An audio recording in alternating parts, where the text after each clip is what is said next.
estão reunidos para quê?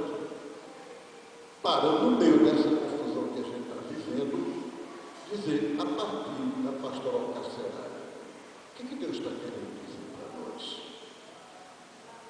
Então, isso é a profecia.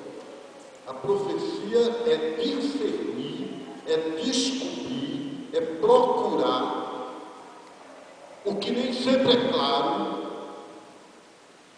Às vezes tem um católico que chega para ele e diz, pai, por que que se eu vou numa missa de domingo, 3 paróquias, 4, 5, aqui de Juiz de Fora, e cada um eu ouço um sermão diferente do mesmo evangelho, e um padre que prega uma coisa, o outro prega outra, o outro diz outra coisa diferente.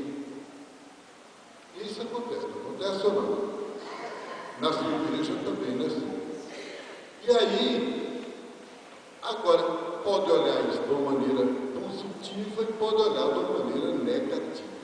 Qual é a maneira negativa? A maneira negativa é dizer, afinal, Deus está dizendo aqui.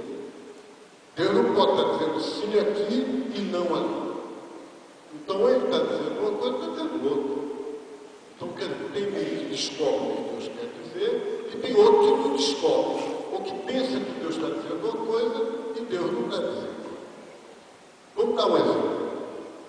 Um pastor, um padre, um irmão ou irmã, que chega aqui e diz, gente, na pastoral carcerária, o importante é vocês fazerem grande amizade com o diretor, por exemplo.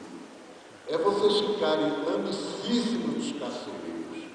Dê presente, se possível, caro, uma televisãozinha, dê uma coisa, vai agradando, vai entrando e vai dizendo para ele que você vai conversar com os presos, mas que tudo que você notar de diferente, você conta para eles.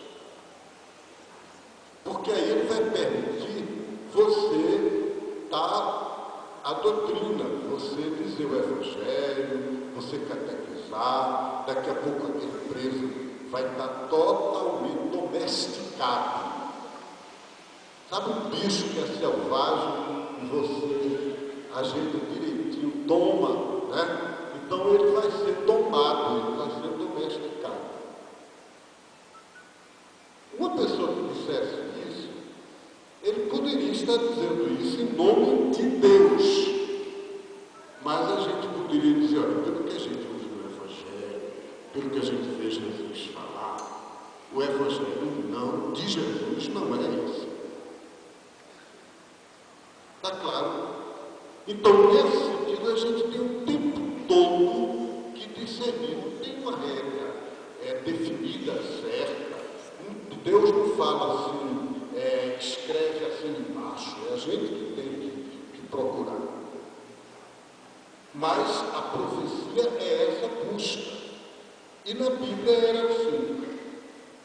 E a profecia na Bíblia começou, se vocês abrem o livro de vocês da Bíblia, e olham lá no livro de Samuel, no primeiro livro de Samuel, capítulo 9, tinha uma história interessante. Um rapaz chamado Saul, e esse rapaz, o pai dele, perdeu um jumento, uma jumenta, 2 jumentos, e mandou o rapaz procurar pelos campos a jumenta que se perdeu. E o rapaz procurou, e não encontrou a jumenta. Aí alguém disse para ele assim, olha, rapaz, tem um vidente, um feiticeiro, um bruxo aqui na aldeia, que se você for para ele perguntar, ele vai dizer direitinho onde está o jumento do seu pai. Ele vai adivinhar. E o Saul foi para lá. E quando chegou lá, o tal do bruxo era um profeta chamado Samuel. Né? Esse livro se chama livro de Samuel. E o Samuel disse para ele, olha, jumento do seu pai tem tal lugar assim. Agora Deus manda dizer para você, eu quero que você organize o povo de Israel para libertar ele dos amalecitas. Aí deu a Saul uma missão que Saul não esperava. E a Bíblia diz, quando conta essa história, tem um versículo que diz assim, antigamente, o que hoje a gente chama profeta, se chamava vidente.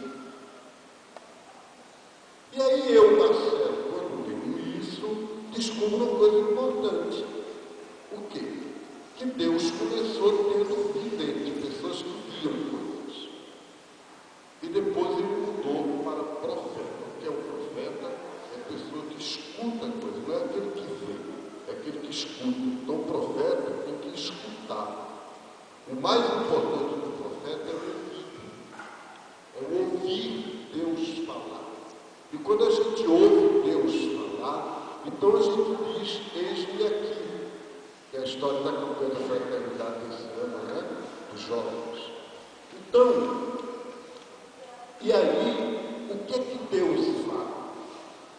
Então, primeiro, na Bíblia Deus fala o tempo todo que Ele não está contente com a situação do mundo, que Ele tem um projeto e que Ele quer que a gente trabalhe para realizar esse projeto dele no mundo. E esse plano que Deus tem, esse projeto que Deus tem, Ele quer construir através das pessoas mais marginalizadas. Quem era Abraão? A Bíblia diz que Abraão era um hebreiro. O que é um hebreiro? É hoje em dia um lavrador sem terra. Então, se Deus hoje em dia dissesse para o profeta brasileiro, olha, eu vou mudar a história do Brasil todinha através de um lavrador sem terra, analfabeto, pobre, que mora em ocupação, num lugar chamado Belo Monte. Nós todos ficávamos, gente, eu achei que eu estava esperando que a Dilma fizesse alguma coisa pelo Brasil, ou que o governador de Minas.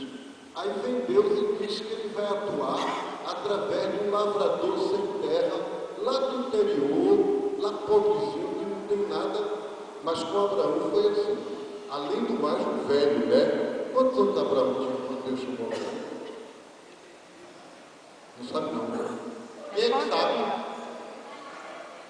Quantos anos Abraão tinha quando Deus chamou Abraão? Hein? 80, 70, 90. Joga no bicho. Gente, ele era muito velho, eu não vou dizer para vocês procurarem. Naquela época os anos não se contavam como hoje. Eram menores. Tinham menos meses, né? Tinham 10 meses. Mas vocês procuram na Bíblia quantos anos Abraão tinha. Ele era velhinho, mas Deus disse, ele tinha outro problema, ele era velhinho e já tinha dobrado o cabo da boa esperança. Entendeu, né? Ele era estéril, não podia mais ter filho. E a mulher também. Mas Deus disse, não tem problema em fazer de você um povo novo, né? Uma história nova. Quem era Moisés quando Deus apareceu a Moisés e disse, eu quero que você seja profeta? Quem é que sabe? Moisés era um fugitivo da polícia. Então, portanto, pastoral carcerária, Moisés foi chamado por Deus quando ele era um rapaz que tinha matado 2 egípcios, não foi assim? E estava no deserto fugindo da polícia de Faraó.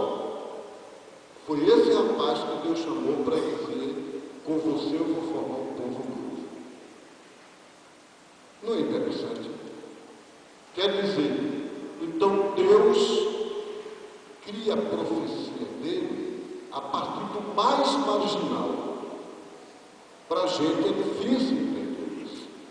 Para a gente é difícil a gente entrar nessa perspectiva. Normalmente a gente quer partir do mais importante, do mais poderoso, do mais, né? Mas Deus parte do último. Isso aconteceu o tempo todo na Bíblia. Abraão, Isaac. Abraão teve 2 filhos. Como o nome do primeiro? Ismael. E depois ele teve Isaac.